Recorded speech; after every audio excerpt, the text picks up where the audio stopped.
There are few left alive who remember the song and dance, man. Time has claimed the ones that survived the long night, and I'm sure they went willingly to meet their maker. Life takes on a strange tint after a night like that. The ones still left, Bill Parker, Sarah Carter and Sam Tannen, don't talk about it. Sam is lucky. His brain started to turn to porridge a few years back, and now he's trouble figuring out how to put on his pants. He got an early reprieve from his memories. He doesn't wake up night after night, the music still playing in his ears, with tears still drying on his cheeks. The song and dance man came to Belle Carne with little fanfare in the fall of 1956. I had just gotten out of high school and was working as a stock boy at Handy's Handiwear. I was there the afternoon that Sarah Carter burst through the door, making the bell over the door jingle like mad. "George, you got to see what's been set up at the bandstand. There's this huge tent up and this man standing in front of it yelling like a carnival barker." Sarah was out of breath and had obviously run from the park and all the way down Main Street. Her hair was whipsawed every which way and one strand stuck to the end of her nose. She gave a quick puff and blew it out of the way, waiting for me to react. With Sarah, I was always a step behind and running to catch up. The girl had energy in those days and in unlimited supplies. I stopped rearranging the nails and said, "There wasn't anything up there when I walked by this morning. When did it go up?" She shrugged her shoulders, a quick raise and drop. "Don't know, but it's up and you gotta see this thing. He's all dressed up head to toe and he can talk. Boy, can he talk." I thought about it and checked the clock. It was about 5 and time for me to quit anyway. "Alright, let's go check it out then." Sarah grinned from ear to ear and was gone. I didn't doubt she was telling everyone in the gang, the ones that were still in town anyway. Most of us scattered to the four winds after graduation. Only a handful of us remained in town, and only a handful of us were on hand to witness the dance. I walked down to the bandstand by myself, not bothering to wait for the others. Most likely Sarah was already there waiting for us. I met up with Bill as I passed the drugstore where I worked as a soda clerk. "What the hell's Sarah talking about, George? She blew in here and then blew out again before I could ask her anything." Bill was the biggest guy, the tallest and heaviest guy in our class, and I just about cracked up the first time I saw him wearing that little peak paper cap McCleary makes his soda jerks wear. Bill doesn't really like to be laughed at though, and after the knot under my eye went down, I made sure not to laugh at him anymore. He's a good guy aside from that temper. He was the best guy on the high school basketball team too, though he's one of the few guys who got kicked out of a game. He threw another player halfway down the court and they were on the same team too. Bill said the other guy elbowed him in the gut. It had to have been an accident. No one would have done it on purpose. We both walked down the street, Bill smoking a cigarette, a habit that got up to him in 1995 when they removed his right lung. At the end of Main Street we crossed Buchanan and entered the park. Normally at that point you would have been able to see the bandstand perched on a hill near the center of the park. During the summer there'd be concerts, performances by the school marching band, a church choir singing some hymns, that kind of thing. Once a couple of kids from the high school had put together a pretty good rockabilly group, but someone on the park's committee passed an ordinance that banned rock and roll in the park. Small towns, you know. But now there was a huge faded yellow tent blocking the bandstand. Like the kind in the circus or the kinds those old revival ministers like to use when they are feeding the spirit and they like to feel your wallet too. There was already a pretty large crowd around the tent, and as Bill and I got closer, we could hear the fellow that Sarah had told us about. He sounded like a carnival barker, alright. Bill and I walked faster down the path that led to the tent. We pushed our way through the crowd up toward the tent and where we thought the man was. Come on, everybody, it's getting close, We're going to have ourselves a heck of a time tonight. Yes, indeed, a heck of a time. We'll be singing, we'll be dancing, I promise you that. And the song and dance man always keeps his promises. We still couldn't see him. Too many people were blocking the way. It looked like the whole town had shown up to see the song and dance man. Bill tugged on my sleeve and pointed. I followed his finger and got bug-eyed. It was Reverend Hopper, the Baptist minister. I've lived a good long time, but I ain't ever seen a man that could thump a Bible harder than he. Hopper preached against the evils of sin. Sin in drinking, sin in smoking reefer, sin in smoking tobacco, sin in lying, and most of all, sin in dancing. Yet here he was, lining up to get inside the tent too. Course he certainly wasn't preaching. We waved at him, Bill waving with the hand that held the cigarette, and that old Baptist turned red as the Red Sea and turned and walked away. Bill and I grinned at each other and kept on walking toward the front and toward the song and dance man. Finally, we broke through the crowd and there he was. He stood in an old crate, splintered and looking like it was on the verge of collapsing under his feet. On the grass beside him lay a black fiddle case with gold trim along its edges. It looked old, older than the crate, older than the town. It seemed like something ancient. It was all ankles, all knees, elbows and shoulders. He was tall and gangly, his body moving and bopping to the rhythm of his words. He wore a red and white pinstriped jacket, looking like he belonged in a barbershop quartet. His straw hat sat on his head, always getting pushed back or pulled forward by his long-fingered hands. Long six-fingered hands. I stared when I saw that. I had read that some folks are born with 6 fingers, but reading about something and seeing it are 2 different things. His eyes just about flashed blue lightning as he spoke, and sparks nearly flared from those white teeth. And he just never stopped talking. He didn't stop for breath, for questions or anything. He just kept up that pattern like his very soul depended on it. Alright, we are getting close, getting real close, yes we are. Are you ready to dance? Are you ready to sing? 'Cause I'm ready to play my fiddle, yes I am, yes I am. Got a fiddle at my feet and I'm ready to play, ready to make those strings sing, can you believe it? He clapped his hands, and that's as close to a pause as he was willing to do. Sarah and Sam came up to us now, having found us in the crowd.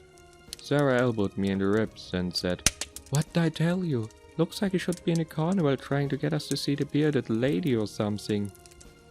Sam nodded his head in greeting to us, which caused his glasses to slide down his nose, and he gave them a short push back up to where they belonged.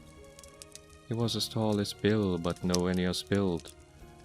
He was the smart guy in our gang. You needed to have someone like him around to tell how to do things, like take apart the principal's car and rebuild it in the school gym. Not that we ever did anything like that. "What's he selling?" asked Sam.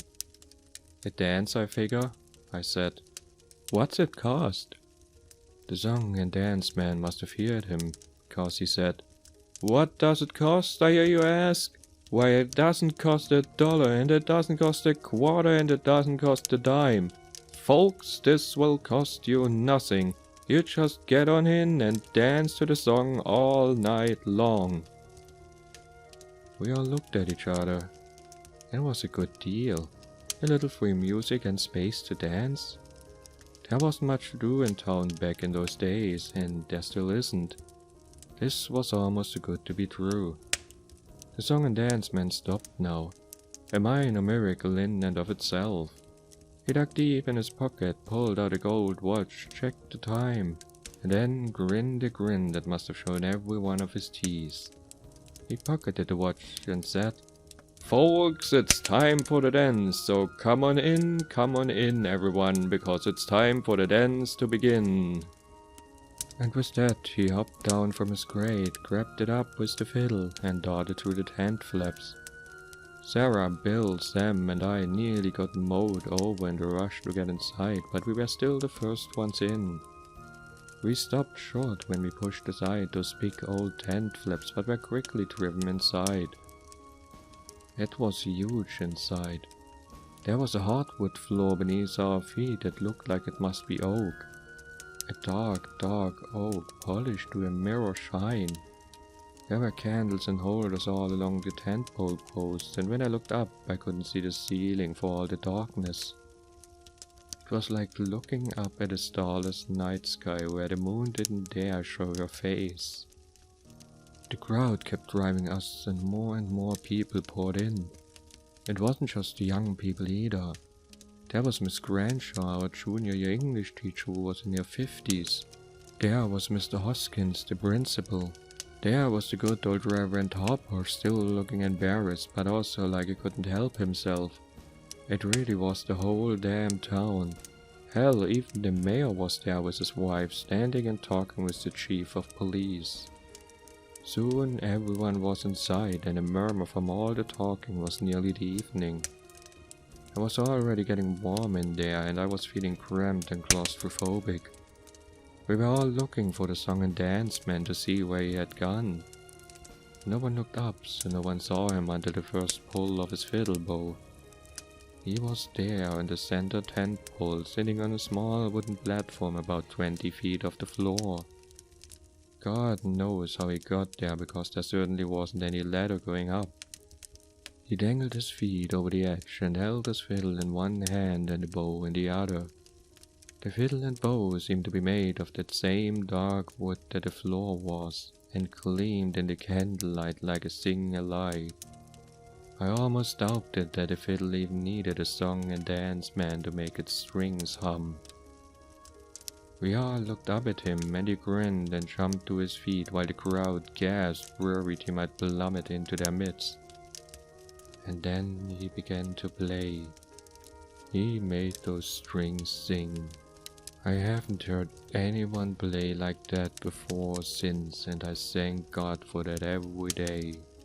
It made the air around us crackle and spark. It loosened the joints and sheltered the mind. You felt the urge to move deep in the bone, buried in the marrow. I grabbed Sarah's hands and we began to move across the floor, and everyone followed suit.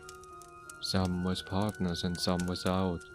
Some were doing the foxtrot, some were doing a waltz, and some of us were doing the twist. We danced, moved, chucked, shifted, rocked and rolled. I passed Reverend Harper, moving his feet in a clunky box step with Alois Grendel, an old battle-axe of a Catholic. I saw the mayor's wife waltzing with Dan Adams, one of our firemen. I swirled with Sarah, moving across the floor, bumping and jostling with the people around us. It was hot and getting hotter in there, and it wasn't long before it smelled of sweat and bodies moving against bodies.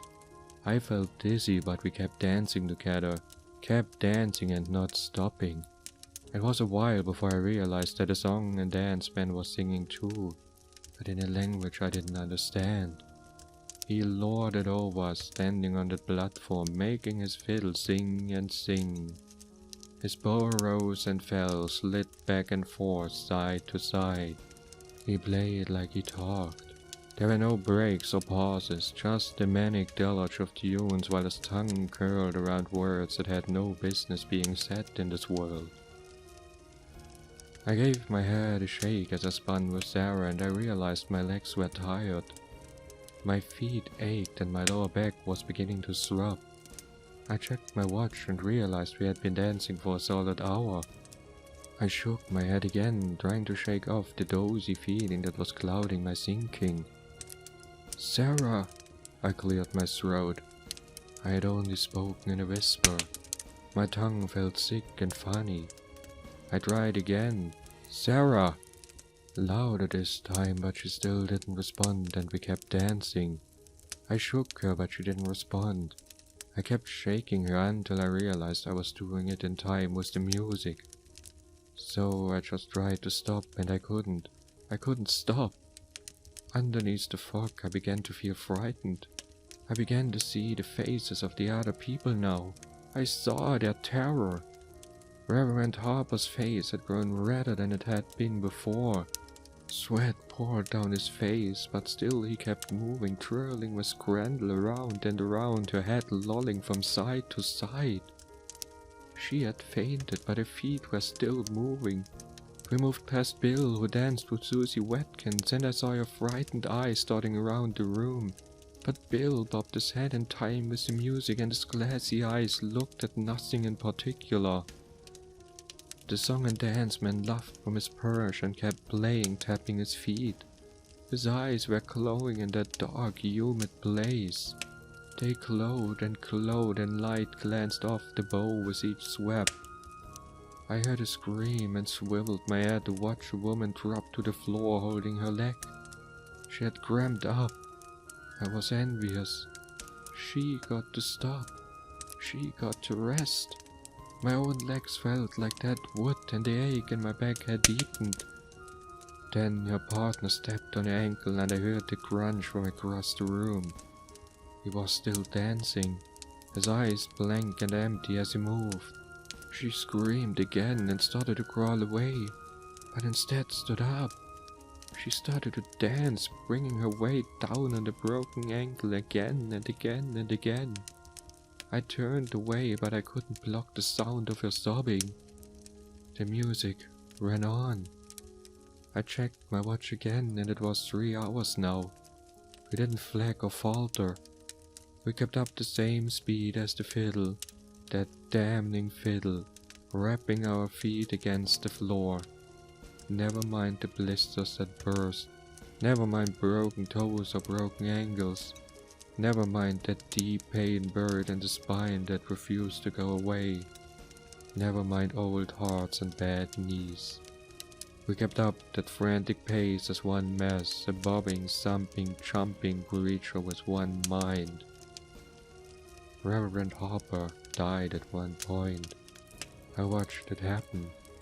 He was holding up the still fainted Miss Crandall, whose feet still moved with the music, when he dropped her and fell to the floor. He twitched once, his feet beating a quick staccato rhythm, and then he was still.